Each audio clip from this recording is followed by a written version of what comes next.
Earlier today, I got rejected by a brand I really thought I had gotten an awesome partnership with. I have another phone call today with a brand I have a feeling is gonna say yes. We'll see. And I'm gonna show you our phone call. That means that I am living proof with what I say. Every no is a yes in 2 years. And sometimes that yes comes in 2 days. How are you? I'm good. How are you? Good. I love your hat. I love the authenticity. Oh, thanks. It's amazing. Where are you based? We're based out of Malibu. Okay, sweet. I'm super excited to connect with you guys. I literally am obsessed with the brand. I have had it multiple times doing some type of a sponsorship. So I think that there's a lot of different opportunities here that could be a fit. Great. Cool. I have a pretty strong following of young professionals, both male and female, who are definitely super interested in like the health and wellness space. Do you guys have any specific questions for me, or do you want me to just get into it?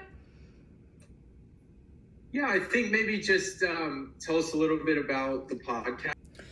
Yes, so just some basic background on me. I started as a blogger back in 2011. When I was 7, my father was wrongfully convicted and put in prison in Rhode Island. So I wanted to see perhaps if there was an opportunity maybe to have you or one of you on the show, and then even see if there was a way to integrate in more of an ad that would be like product on the table, like a TikTok or reel. And then from the future, would love to potentially do something with one of the summits. Very cool. Well, you've been busy. So it seems like you Yeah. have you guys done any other, I'm assuming, podcasts before? Yes, but not for range. Okay. We work on other jobs or whatever you want to call them, but we haven't really. And so it was kind of exciting to kind of hear you reach out, and I think that that's super interesting because I mean the entrepreneurship is I'm sure you're seeing your demographic and from the TikTok thing and everything. I just see it so much. It's out there everywhere. Everybody's talking about entrepreneurship and somebody starting businesses. And from where I kind of tell, back to like us not really necessarily doing a podcast from Rancho, but doing separate ones, I don't really know anybody that does one thing anymore. No. Like everybody's kind of got multiple things. They're all kind of got their hands in different, cookie jars to a certain extent. Maybe a lot of them are empty. They don't have a lot of cookies in them. But yeah, so I mean, I think it's interesting for sure what you're doing. And I like the idea of the demographic kind of skewing a little bit older and people that are really put themselves out there. But we have not collectively done a podcast yet together as Rancho West. Do from here is send you guys more of like a thought out proposal-ish via email.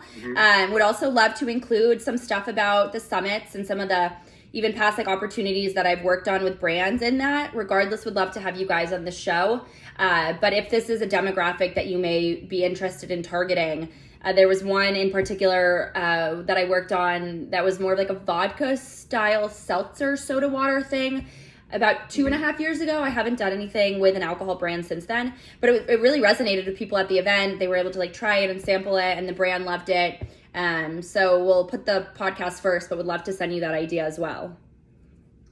Let me ask you a question real quick, Alexa. So we're really just in LA right now. We're really just focusing our roots deep LA. Where most of your audience is, across the country? Are there most of them lost Austin, LA, or do you have that kind of data? Yes, I have that data. Most of them are Austin, LA, and Boston, predominantly LA and Boston. The podcast I film in LA and Venice.